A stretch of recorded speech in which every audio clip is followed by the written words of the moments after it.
Thank you, Mr. Chairman, Chairman Lewis, Ranking Members Basante and Herger, and fellow members of the committees, or the subcommittees. I think this is a very important effort, and it is one where there should be near unanimity about how we move forward, and I think there's a real opportunity to focus in. Let me just give you some brief comments.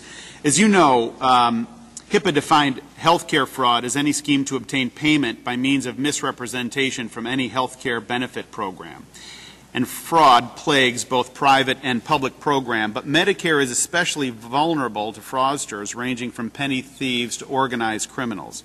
Since 1990, the GAO has annually declared Medicare at high risk for improper payments and fraud due to its size, scope, and decentralized administrative structure, which is essentially what Chairman Stark was reminiscing about as he reflected back to 1985 and some of the problems that have plagued the system for a long, long time. Fraud robs tens of billions of taxpayer dollars from the Medicare system without any benefit to seniors. One of the major problems is the lack of accurate measurement of Medicare fraud. Estimates vary widely, and reliable estimates of actual dollar value lost to Medicare are limited. But we know this is on the order of magnitude of tens of billions of dollars, and about that there's really no dispute.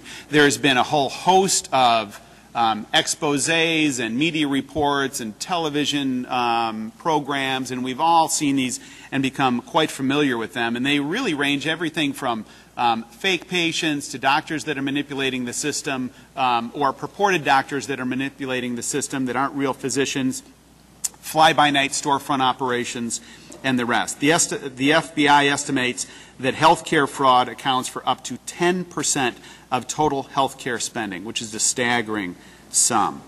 One fraudster grabbed my attention, particularly Mr. Perez, who the FBI described as an international traveler. He submitted more than $179 million in Medicare claims and received over $56 million in benefits before he scooted out of the country. Now, the good news is the FBI has subsequently arrested him. This is not only localized in South Florida, but there's a problem in my suburban Chicago district as well. So this is a national problem. I just want to focus briefly then on a suggestion that I have that is maybe an opportunity for us to work together. I offered an amendment in the markup late last July when we were all together late in the evening, you'll recall that. And I've modified it since then. And I've had subsequent conversations with Nancy Ann DePearl, the White House health care czar, who expressed interest. I don't want to give, overstate the endorsement, but she was very interested and spoke positively about this effort. And ultimately, President Obama included the language in his initiative that he put before the Congress. And it would reform the way Medicare pays claims by directing CMS, the Office of Program Integrity, to design a comprehensive prepayment predictive modeling system to be applied prior to reimbursing claims. The problem is claims are paid, and we have this old model of pay and chase. It's an old model, and we can improve on that.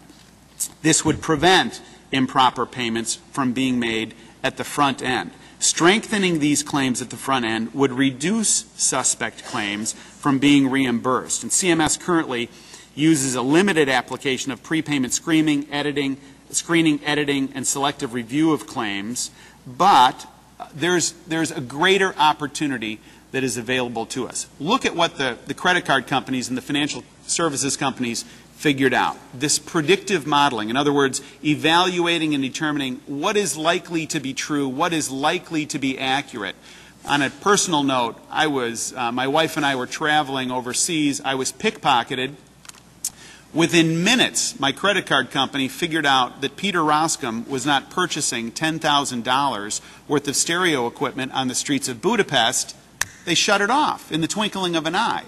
That technology is available to us, and what we can do, I think, is to come together as a committee and say, you know what, this is not about donkeys, this is not about elephants, this is not about liberals, this is not about conservatives, this is about being smart and using the technology that is available to us, investing in it, and then deploying that to the benefit of the taxpayers and the seniors that we're here to protect.